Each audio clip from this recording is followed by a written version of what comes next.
ಬೆಂಗಳೂರಿನ ಬಹುತೇಕ ಏರಿಯಾಗಳಲ್ಲಿ ಈಗಾಗಲೇ ವೈಟ್ ಟಾಪಿಂಗ್ ರಸ್ತೆಯಿಂದಾಗಿ ಒಂದಷ್ಟು ವಾಹನ ಸವಾರರಿಗೆ ಸಮಸ್ಯೆ ಆಗ್ತಿರುವಂಥದ್ದು.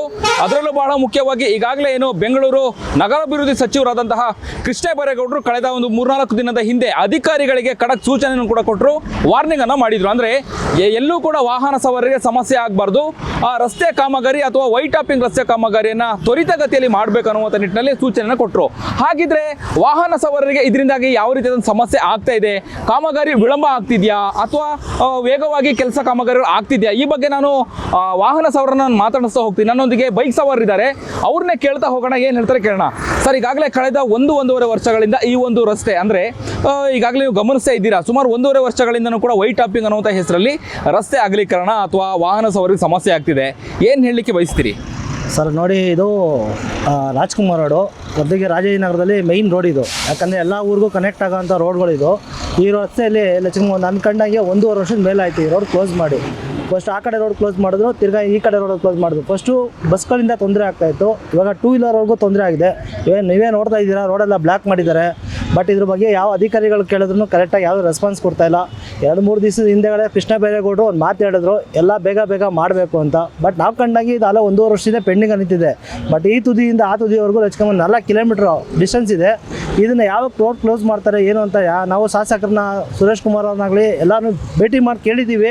ಬಟ್ ಅವ್ರು ಯಾವುದೇ ರೀತಿಯಾದ ರೆಸ್ಪಾನ್ಸ್ಗಳು ಕೊಡ್ತಾಯಿಲ್ಲ. ದಯವಿಟ್ಟು ಸರ್ಕಾರ ಕೇಳೋದು, ದಯವಿಟ್ಟು ಬೇಗ ಈ ಕೆಲಸಗಳನ್ನ ಮುಗಿಸ್ಕೊಡಿ. ಸಾರ್ವಜನಿಕರಿಗೆ ತೊಂದರೆ ಆಗದಿರೋ ರೀತಿ ರಸ್ತೆಗಳನ್ನ ಸುರಕ್ಷಿತವಾಗಿ ರೆಡಿ ಮಾಡಿಕೊಡಿ. ಕಾರಣ ಸೈಡಲ್ಲಿ ಪಾರ್ಕಿಂಗ್ ಮಾಡೋಕ್ಕೂ ವ್ಯವಸ್ಥೆ ಇಲ್ಲ. ಮತ್ತು ನೋಡಿ, 2 ಕಡೆ ಓಡಾಡ್ತಿದೆ ಗಾಡಿಗಳು. ಇಲ್ಲೇ ನೋಡಿ, ಒಂದೇ ಕಡೆಗೆ 2 ಕಡೆಯಿಂದ ಗಾಡಿಗಳು ಓಡಾಡಿದ್ರೆ ತೊಂದರೆ ಆಗ್ತಾಯಿದೆ.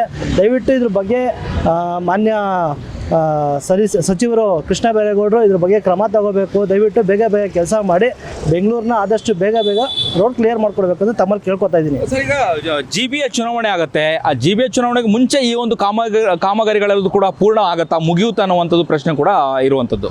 ಸರ್, ಇದ್ರ ಬಗ್ಗೆ ನಾವು ಅಧಿಕಾರಿಗಳನ್ನ ನೇರವಾಗಿ ಕೇಳಬೇಕು. ಯಾಕಂದರೆ ಅವ್ರು ಹೇಳಿರ್ತಾರೆ ಇಂಥ ಟೈಮಿಗೆ ಮಾಡಿ ಅಂತ. ಬಟ್ ಅಧಿಕಾರಿಗಳಿಗೆ ಅವ್ರು ಸಪೋರ್ಟ್ ಮಾಡಿದ್ರೆ ಇವರು ಬೇಗ ಕೆಲಸ ಮಾಡ್ತಾರೆ. ಇನ್ನೇನು GBA ಇನ್ನೊಂದು 2 ತಿಂಗಳಲ್ಲಿ ಎಲೆಕ್ಷನ್ ಇದೆ ಅಂತ ಅವರೇ ಅನೌನ್ಸ್ಮೆಂಟ್ ಮಾಡಿದ್ದಾರೆ, ಕೋರ್ಟು ಆದೇಶ ಕೊಟ್ಟಿದೆ. ಬಟ್ ಇದ್ರ ಬಗ್ಗೆ ದಯವಿಟ್ಟು ಕಾನೂನು ಕ್ರಮ ಏನಿದೆ ಅದನ್ನು ತೊಗೊಂಡು ಬೇಗ ಕೆಲಸ ಮಾಡಿ. GBA ಎಲೆಕ್ಷನ್ ಮುಂಚಿತವಾಗಿ ಕೆಲಸ ಮಾಡಿಕೊಟ್ರೆ ನಾವು ನೆಕ್ಸ್ಟು ನಿಮ್ಮ ಸರ್ಕಾರಗಳಿಗೆ ವೋಟ್ ಹಾಕ್ಬೇಕಾ ಬೇಡ ಅಂತ ಯೋಚನೆ ಮಾಡಿ ಆಮೇಲೆ ಮಾಡ್ತೀವಿ. ದಯವಿಟ್ಟು ಕೆಲಸ ಮಾತ್ರ ಬೇಗ ಮಾಡಿಕೊಡಿ ಅಂತ ತಮ್ಮಲ್ಲಿ ಕೇಳ್ಕೊತಾ ಇದ್ದೀನಿ. ಓಕೆ, GBA ಚುನಾವಣೆ ಪೆಂಡಿಂಗ್ ಇರೋದ್ರಿಂದಾಗಿ ಎಲ್ಲೋ ಒಂದು ಕಡೆ ಬೆಂಗಳೂರು ಅಭಿವೃದ್ಧಿ ಕುಂಠಿತ ಆಗ್ತಿದೆಯಾ? ರಸ್ತೆ ಆಗಿರ್ಬೋದು, ಬೇರೆ ಕಾಮಗಾರಿಗಳಾಗಿರ್ಬೋದು, ಒಟ್ಟಾರೆಯಾಗಿ ಬೆಂಗಳೂರು ಅಭಿವೃದ್ಧಿ ಕುಂಠಿತ ಆಗಿರುವಂಥದ್ದು GBA ಚುನಾವಣೆ ಆಗದಿರೋದು ಕಾರಣಕ್ಕ ಅಥವಾ ಏನಂತೀರಾ? ಖಂಡಿತ ಸರ್, ನೀವು ಹೇಳಿದ 100% ನಿಜ. ಏನಕ್ಕೆ ಈ ಮಾತು ಹೇಳ್ತಾ ಇದ್ದೀನಿ ಅಂದರೆ, ಮೇಯ್ನಾಗಿ ಕಾರ್ಪೊರೇಟ್ರುಗಳಿಲ್ಲ ಬೆಂಗಳೂರಲ್ಲಿ. ಕಾರ್ಪೊರೇಟರ್ ಇಲ್ಲದ್ರೆ ಅವ್ರ ಕೆಲಸಗಳು ಮಾಡೋಕ್ಕಾಗ್ತಾಯಿಲ್ಲ. ಎಲ್ಲ ಅವರವರು ಶಾಸಕರೇ ಅವರ ವಿಧಾನಸಭಾ ಕ್ಷೇತ್ರದ ಶಾಸಕರೇ ನೋಡ್ಕೋಬೇಕು ಅಂತ ಅವರು ಹೊಣೆ ಮೇಲೆ ಹಾಕಿದ್ರೆ ಮಿಕ್ಕಿದ ಕೆಲಸ ಯಾರು ಮಾಡ್ತಾರೆ? ಅದಕ್ಕೆ ತಾನೇ GBA ಅಂತ ಮಾಡಿರೋದು. ಅದಕ್ಕೆ ಮುಂಚೆ BBMP ಅಂತ ಮಾಡಿದರು. BBMPಗೆ ಎಲೆಕ್ಷನ್ ಮಾಡಿ ಅಲ್ಲ ನನ್ನ ಕಂಡಂಗೆ 10 ವರ್ಷದ ಮೇಲಾಯಿತು. ಅವಾಗಿಂದ ಯಾರೂ ಅದಕ್ಕೆ ಪ್ರತಿನಿಧಿಗಳೇ ಇಲ್ಲ. ಆ ಪ್ರತಿನಿಧಿಗಳನ್ನ ನೀವು ನೇಮಿಸ್ಬೇಕಂದ್ರೆ ಎಲೆಕ್ಷನ್ ಆಗಬೇಕು.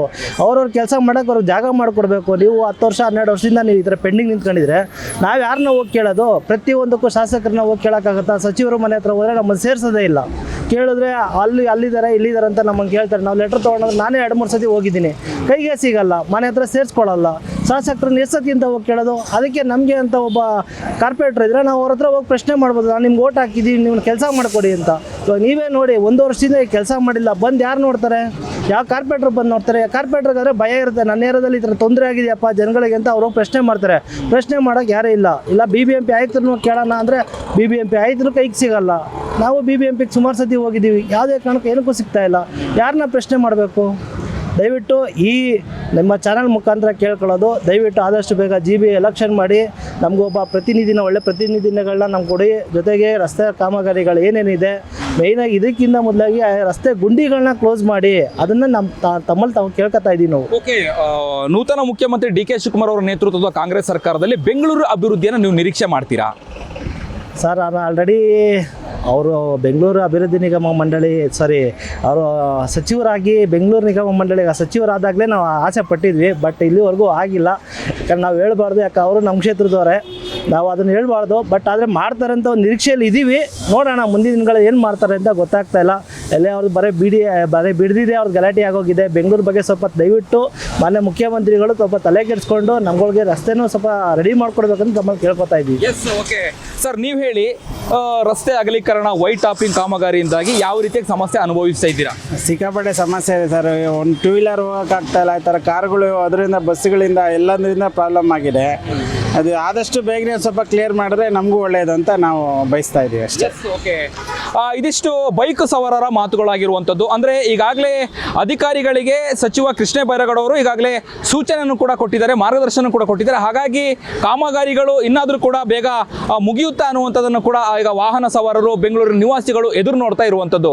ಕಾದು ನೋಡಬೇಕು ಅಧಿಕಾರಿಗಳು ಸಿಬ್ಬಂದಿಗಳಿಗೆ ಯಾವ ರೀತಿಯಾದಂತಹ ಒಂದು ಸೂಚನೆಯನ್ನು ಕೊಡ್ತಾರೆ. ಈ ರೀತಿಯಾದಂತಹ ಒಂದು ವೈಟ್ ಟಾಪಿಂಗ್ ರಸ್ತೆ ಎಷ್ಟು ಬೇಗ ಆಗುತ್ತೆ ಅನ್ನುವಂಥದ್ದನ್ನು ನಾವು ಕಾದು ನೋಡಬೇಕಾಗಿರುವಂಥದ್ದು. ಕ್ಯಾಮರಾ ಪರ್ಸನ್ ಮಂಜುನಾಥ್ ಜೊತೆ ಅಭಿಜಿತ್ ಗಣೇಶ್, ಪ್ರತಿಧ್ವನಿ ನ್ಯೂಸ್, ಬೆಂಗಳೂರು.